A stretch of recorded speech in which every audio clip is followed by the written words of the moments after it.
I'd be really disappointed if I was the Dutch going in front like they have done, and then obviously letting the Japanese come back in. Credit to the Japanese, but I thought, Ange summed them up perfectly before the game, where he said they lacked belief, and they really did lack belief until they went a goal down, and then they came back and showed a little bit, but they'll be so disappointed, Holland. These were the fans as well, so the reaction from the Japanese, they're such good value all game, especially this guy, who actually we stayed on for about 10 minutes, and that celebration just continued on a loop. Look, they had a great time. Ultimately, for Japan, this must be a great result for them to get through this game. Fantastic from Japan's point of view. Ange just mentioned there, obviously maybe lacked in belief, but towards the end it was the Dutch. You know, when they got themselves in that winning position, and then start making defensive changes, and then of course on the set pieces. So Japan will be delighted with that. But all credit to them, as much as I felt Holland were always seemed to be in control of the game.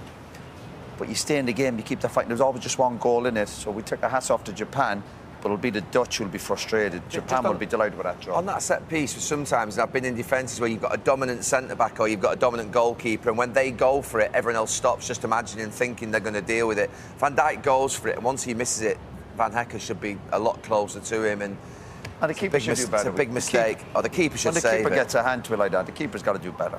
Do you agree with what Ange was saying there about the Dutch's tactical change? Yeah. I think when you get yourself, when you're 2-1 up and you're obviously a very, very good team, it's not as if they're under huge pressure. So you worry there's sometimes your coach is trying to be too clever, but when you're 2-1 up, there are opportunities to go and finish the game off. And as we know, we've watched enough football over the years. When there's one goal in it, at this level, you're always in with a chance, as much as the Dutch were in control. So not to finish the job off, they'll be kicking themselves. Have a look at this as well. This is from the Japanese bench, and perhaps a little bit of timekeeping here. How clever are they here, Ange? Have a look at what they're doing. Their timekeeping is good, fantastic. I just wish they had something up there that says, you know what, just be a bit more brave and play a bit more to their capabilities. I get, Roy's is right that they should be really happy with the 2-2, but I know the capabilities they have. They can win these games by playing with a little bit more courage. Gary, ever, when you were in the coaching teams or management, do you ever have the urge to write down exactly what minute, just to guide the players exactly where they are in the game? No, that wasn't a tactic that I deployed. I'm sure there's a scoreboard, isn't there, or something else I can... When I saw a 6 goal, that was the goals we conceded. Exactly. Look, they'll move on as well. Look, the next game, Netherlands play Sweden on Saturday, and Japan played Tunisia on Sunday too. So who's in a better position? No, I can't. I probably was more impressed with the Dutch tonight in terms of their performance. Yeah, they've given a couple of daft goals, certainly the set piece at the end. So I'd almost be, in the bigger picture, you're thinking the Dutch look decent. But again, you can't underestimate Japan. I also give them credit for hanging in there. But I think they'll both move on, and towards the end, we'll take the draw and move on. And tough games to come, but you have to take that. You have to be content. And I still think towards the end of the game, you're thinking, well, make sure you don't lose it. But I go back to it. The Dutch were in control, and I still think they'll be more of a threat in the latter stages than maybe Japan. The final score between the Netherlands and Japan. After 42 minutes, this fella, Robbo, said, this is the worst game of the tournament so far. Negative. And then it took off. It certainly did. It was the worst game of the tournament, because these are the sort of games I was worried about, where the defenders had loads of the ball, they didn't pass it forward, there wasn't forward runs, they were passing amongst themselves. There was a stat at the end of the first half that said that Van Dijk had touched it 76 times, I think it was. And so they weren't passing the ball forward.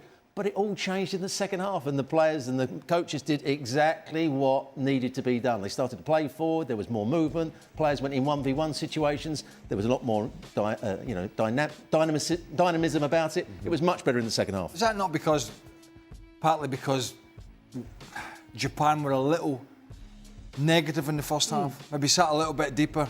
But remember, we've watched Real Madrid over the course of the last couple of years. When teams drop off, we say, come on, you've got to pass it forward. You've got to get crosses in. You can't just keep passing it around the back. And that's what the Dutch did. They were so slow in their play in the first half. It was almost like in the first half, Kevin, the Japanese were like, we know we're a good side. We know we can compete with Holland. But this is a World Cup. There's a lot of pressure on, and certainly a lot of pressure back home in Japan. A lot of expectation back home in Japan because of a lot of the players they have.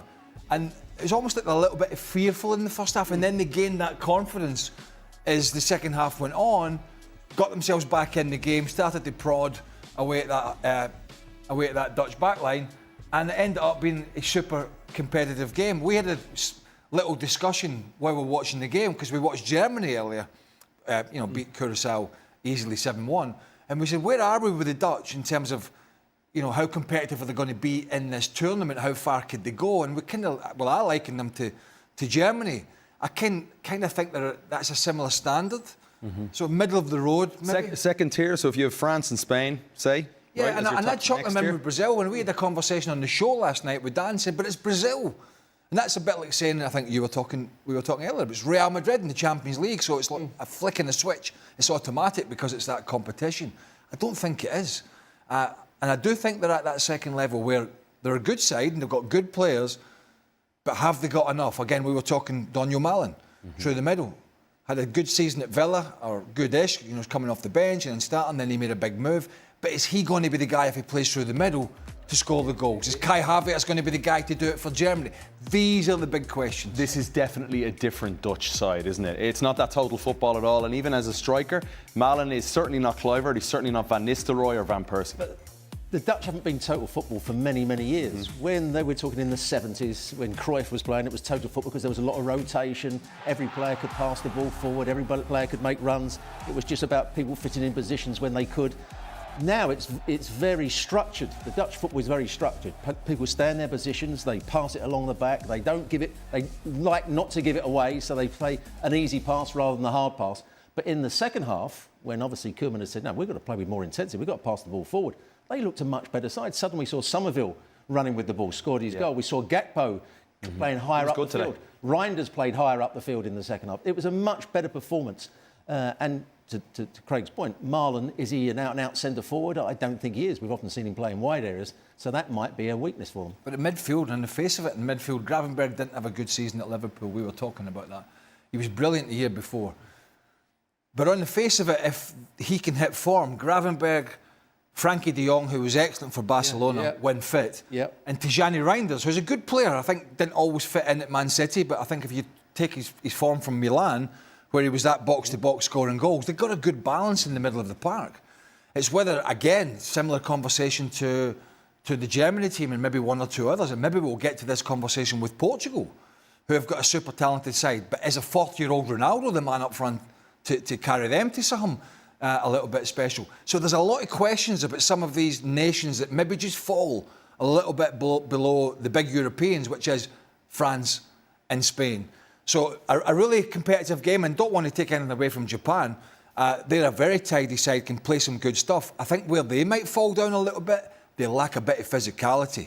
And when it comes to the physical side of the game, that's what may cost them. Yeah, Virgil van Dijk needed a big performance. He needs a big World Cup if the Dutch are going to try and go far and win their first ever World Cup. It still is hard to believe. Well, there's a prediction from some German guy that we ran on the FC show, which I absolutely clobbered, obviously, that the Dutch, that his whatever scenario over the last few years has been correct. He's called every World Cup winner for the last, or European World Cup, European Championship winner for the last, I don't know, 4, 5 or 6 years, and he's predicted the Dutch, through data, the Dutch are going to win it. I know you're looking at me, because I'm thinking the same thing. How the hell? Yeah. It's per capita, and it's not necessarily down to football.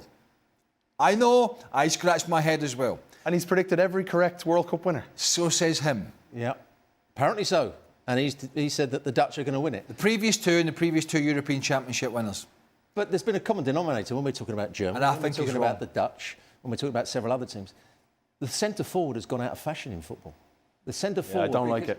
I don't like it. We had this discussion earlier, didn't we? The centre-forward that can run in behind, the centre-forward that can hold up the play, the centre-forward that gets on the end of crosses in the air, is lively in and around the box. And it's mainly because teams have now started to play with just one up front and 2 wide players, so there's not enough support to the front player. And that was the case in the first half with Malen.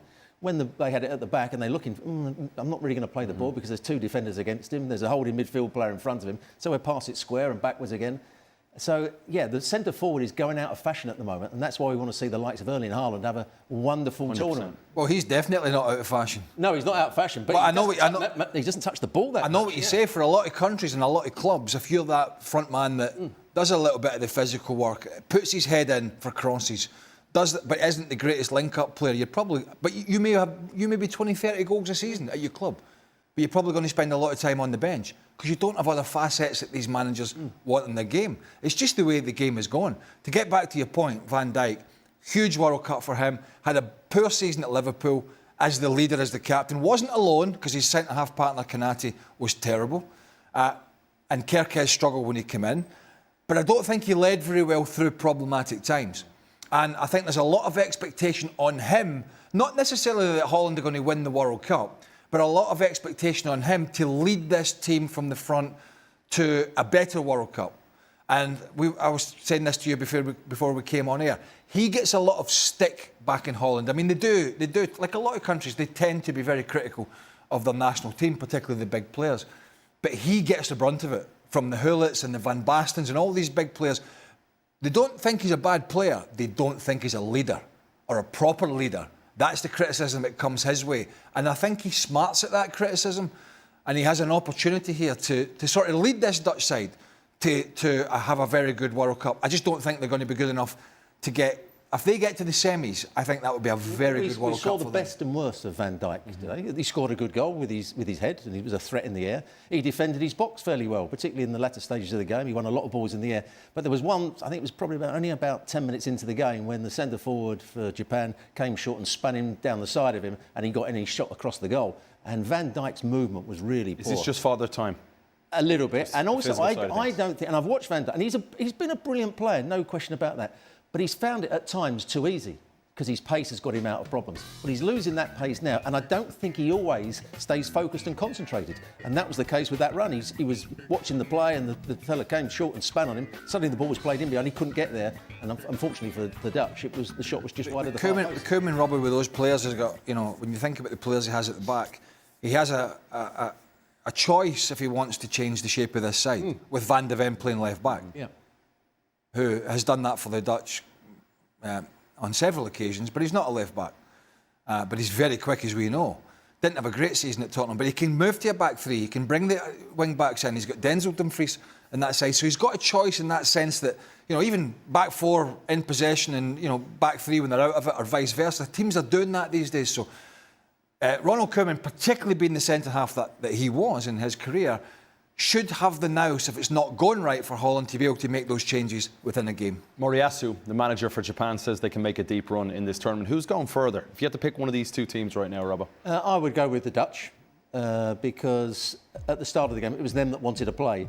The Japanese were they were compact, they were fairly negative to start with. They dropped off, they allowed the Dutch to have lots of the ball, although the Dutch didn't do that much with it in the first half. But is that not intentional? Did it not suit their style of play? To a certain degree, but I don't think you're going to go that far in the tournament if you're going to sit back and try and play on the counter-attack. They've never made a quarter-final. The teams that are going to win this tournament aren't going to be counter-attacking teams. They're going to be teams that dominate the game. Play in the top half of the field, and have always the skill. Been the case, hasn't it, in the World Cup? Yeah, and have the skill and the ability to break teams down. Kubo played well when they changed his position. He was out on the right-hand side to start with, didn't really get involved in the game. When they started to get back in the game in the second half, Kubo came in, he had a couple of good shots, he started to pass the ball. He's going to be key for them. I think football's changed in the sense that there is still room for a defensive display and a defensive team, but I think it's fallen by the wayside a little bit more now. I think teams, from club teams to the players to how they train every week to the national team, are more expansive than it used to be. Game's a little bit quicker, a bit more open, and so therefore World Cups and European Championships and African Cup of Nations and Copa Americas, whatever, teams are going to have to go out and win those things rather than try and defend your way there. Who won't agree with us?